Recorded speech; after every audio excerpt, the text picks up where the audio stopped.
please welcome Slate's June Thomas and the Atlantic's Spencer Kornhaber. Hello. It's a very big couch. Yeah, I'm not sure where to be. So we're here tonight to talk about popular culture and LGBT representation. And by all quantitative counts, this is a good time for queer people in entertainment. GLAAD has been counting the roles on TV for the last 20 years, and the latest report says that we are at 4.8% of characters on primetime broadcast TV are LGBT. Highest it's ever been, kind of in line with the general population. So for my question for you, June, is do we have any business left for this, or are we just good? Oh no, we definitely have business. It's great though. I mean, I think it's really hard and it's incontrovertible, I guess you would say, that there are more better presentations of queer people on television. I mean, every day you can turn on the TV, it seems, and right there, in your living room are people of the same sex kissing, there are trans people, there are families that are dealing with LGBT family members. There are lots of teens who are coming out, and that's got to be good. But yeah, there are still there's definitely work to be done. Something that's gotten a lot of attention this year, but that's been happening forever, is that television has a habit of killing its gay characters, especially its lesbians, especially once they've had sex. As soon as they've had sex, so bullet's going to come flying. It's a problem for the gays. And there are still not very many meaty LGBT characters of color. There's this trope where you will get a gay character of color, and they tend to be a sidekick. And that, they tend not to be right at the center. So that's certainly a room for improvement. But it's better than it's ever been, and it's certainly at a level that I never thought I would see. There's a lot of really good queer television. Yeah. What has allowed for this expansion to happen, and where are we seeing it the most? Well, I guess as an explanation inside television, I would say that the rise of streaming services have really made a huge difference. Either directly because without having to worry so much about ratings, and also kind of wanting to attract niche audiences because they want subscribers. And so if they have a show that's going to get queer people to sign up for their service, great. So they have a motivation for having programs that are about LGBTQ characters, or that feature LGBTQ characters. And also, those services, have a lot of old shows.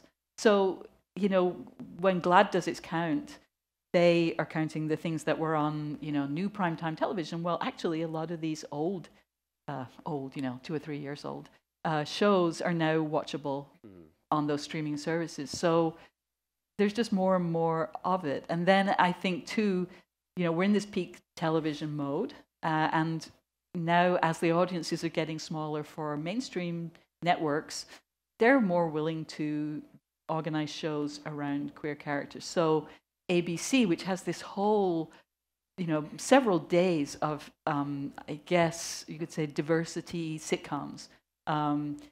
They have one that is focused around a family that has a gay son. And so, that's the focus of the show. Yeah. And it's a mainstream sitcom. Again, I just never thought that would happen. And it's certainly not the only show that's all about queer people. And there's just more television these days. Yeah. So the show you're talking about is The Real ONeals? The Real ONeals, yes, on ABC. Yeah. And I know you've written about the rise in roles for children who are LGBT. Yeah.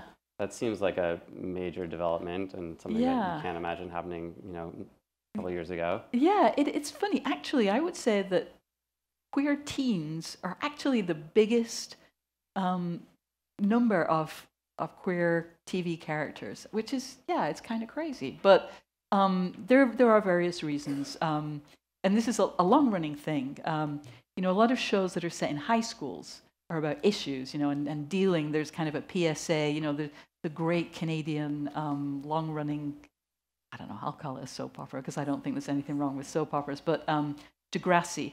Mm-hmm. Their whole show is really about issues. My dad drinks. I'm a cutter, and that's the show. I'm not mean to make fun of it. That's the show, and it's awesome.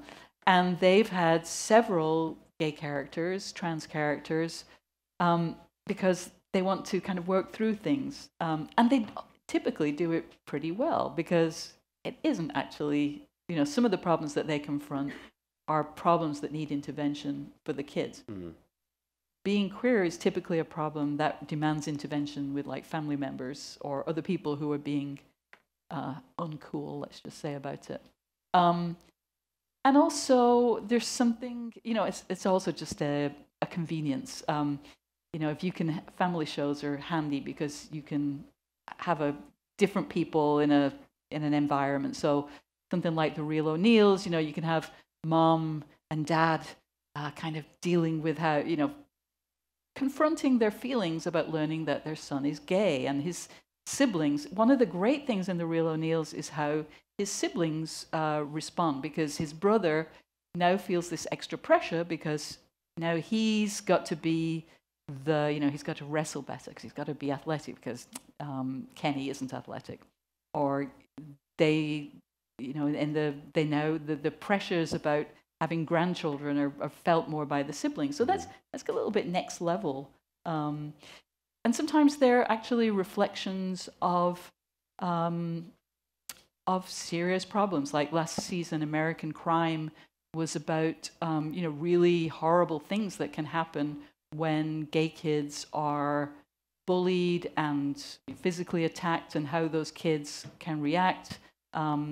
In one of spoiler alert, one of the kids responded by doing a school shooting, which actually was earned in that show because the kid was so isolated, so lonely, and so angry about the way he'd been treated by his schoolmates and his family.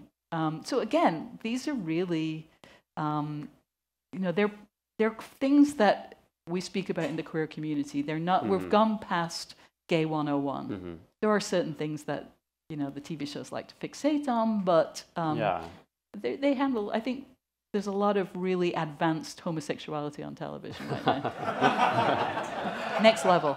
Do you see a difference between the shows that are on streaming services and maybe for a more niche audience versus the ones you see on ABC or TV? Yeah, for sure.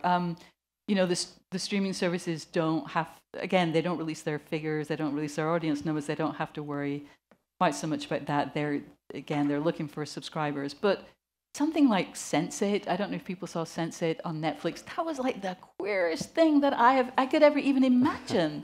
And, with this wonderful, sort of imaginative, I guess, sort of this is science the one fiction. where they all have their brains connected across the continents. Yeah, right? so 8 people have this physical connection and they can kind of interrupt each other's lives and they're connected.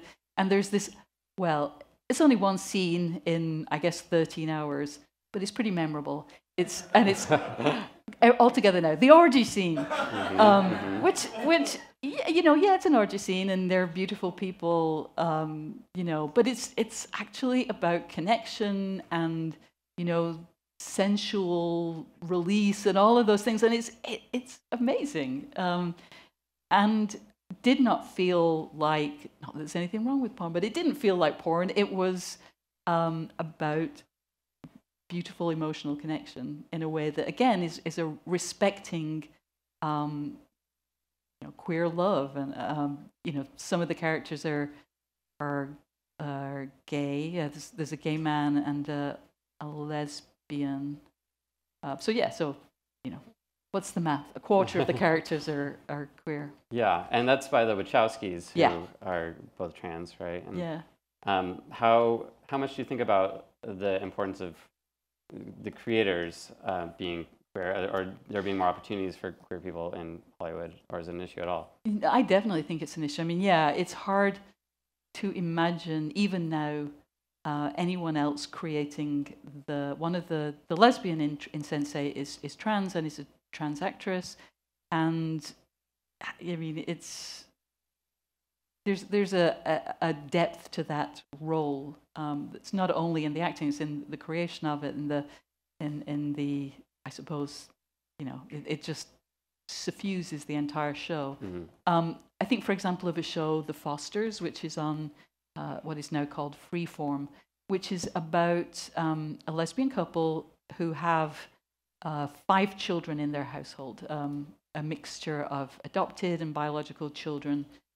And I think all 3 of the the 2 creators, showrunners are gay, and one of the main executive producers who writes a lot of the, it always turns out the best episodes, is a lesbian with kids, and writes a lot of her own life into the show, and I just think it's obvious that there's a lot about.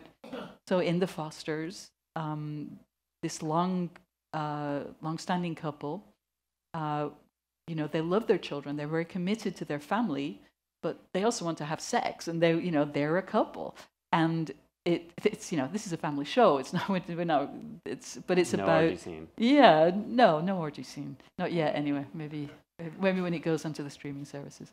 But that's an issue in their life, and I've never had any trouble believing that would be an issue in that family's life. And lots of the very top network bosses now are openly gay, and I think that I think that's always been the case, but I think they tended to be more closeted, more coded, and now I think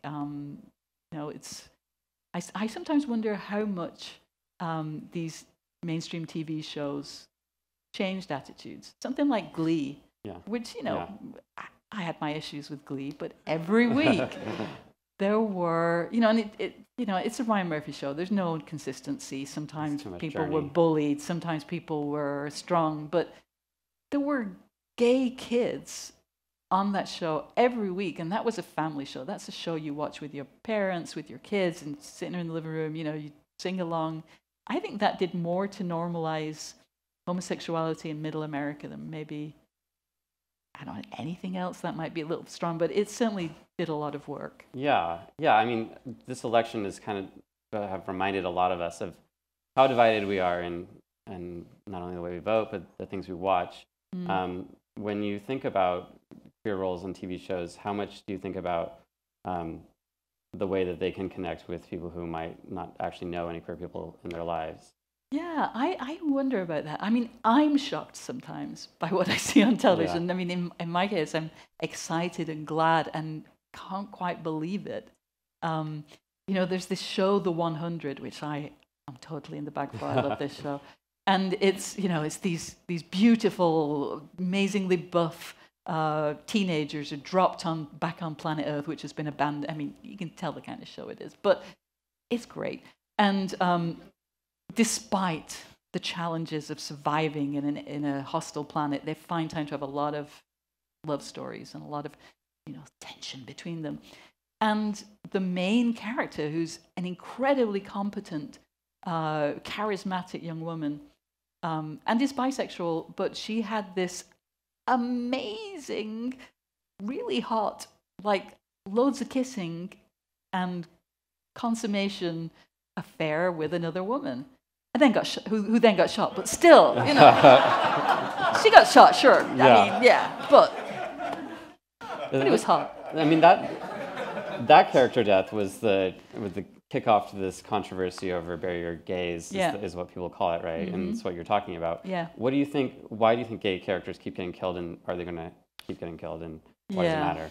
I mean, obviously that's not a good thing. Yeah. And it is not new. And I'm actually very heartened by the response. I mean, I don't know about y'all, but the new sort of social media empowerment is not always a positive thing. It can be hard to be constantly, hearing from people. But the young people who watch that show, because it skews very young, I'm sure I'm the oldest person watching it, they were mad, and they may not have known about how many times this has happened in the past, but they organized, and they really, they just went for it, and they got a lot of attention, and they raised a lot of money actually for youth suicide lines for the Trevor Project. But why do they do it? Because ultimately they use the gay characters. It's queer baiting. They have that couple who were hot. They were shown on every promotion for that show, and it's a matter of being used. Last Tango in Halifax, which is more for my demographic, is for older people on PBS. They had this awesome lesbian couple, and then as soon as they were happy, they had a baby, they were married, and then of course somebody gets killed off stage. It was so that the showrunner said she did it because she wanted the surviving lesbian to have a conflict that helped her make up with her mother. In other words, the gay was just a complication. It's a tool, yeah. Yeah, it was just a tool. And they admit that, which is, I guess, refreshing. But I wonder if the reaction to the 100 will change things. I think it's going to be really difficult now for showrunners to, I didn't know, gosh, is there a whole pattern? Because there's a whole pattern, and now you've been told. You knew before, but now you really can't pretend you didn't know. Yeah, I mean, I was watching the Orange is the New Black season, and the situation happened again, but it didn't even occur to me when I watched it. I thought, what a great twist, and then I looked on the internet. How should a showrunner balance the need to tell a story with kind of the need to, or the desire to do some social good? Yeah, it's tricky because if I were a showrunner, I would want complete freedom. As a writer, you don't want to be circumscribed and told, no, you can't have that happen to a character. You want the element of surprise. But I think just now, I really do think that the attitude of don't just use gay characters, don't just have it be something that you use to titillate. People can be killed, characters can be killed, but just don't do it as soon as they've had sex. Yeah. Which they did do, yeah. I think we want to take it to questions now. I know you all watch these shows, come on. Yeah, let's get your fan theories. Can I stand up here? Okay. Hi, my name is Yannick. I'm with PwC. I want to say first that I wish there had been a trigger warning right at the beginning of this segment, because all these shows have been ruined for me now. Oh! Sorry. Fine, it's fine. But thank you both for speaking. I was wondering whether you thought, while there are more gay voices that are happening in entertainment now, I feel like the vast majority of them, being gay is still an issue. It's still there's a problem here, or there's something screwy here, or something that people have to work through. Yeah. And I feel like there is a dearth of voices where gay just happens, even in shows like How to Get Away with Murder, spoiler alert. One of the characters gets AIDS. Yeah. Spontaneously, out of nowhere, it seems, just by being gay and having sex one time. Mm-hmm. So, I mean, I wonder whether there is room for us to have more. I'm heartened when I see shows where there are African Americans who are just African American, mm-hmm. with no issues surrounding it. Yeah. But I'm wondering if we can get to that place with LGBT cinema as well. I mean, and I'm sorry for spoiling the shows. I definitely think that it is changing. I mean, I can't argue. You're right, but it's changing. It's happening less and less. There are more and more shows where, you kind of. I mean, of course, it's all. Oh my God, this character who we've got to know, that woman lives with another woman. There's always going to be some big ta-da, because it is television after all. But I think we are seeing more of that. I think on The Fosters, for example, there's always got to be this tension and this presenting problem. Their problem is, family issues and kids, and, one of the kids, spoiler alert, is probably gay. He's a kid. We don't know for sure yet, but that he's working that out. And so, it is an issue to be a 12-year-old who your schoolmates mumble about and say things about. But there are also completely competent, completely not messed up, completely admirable queer characters too. And but I would like for there to be more of them.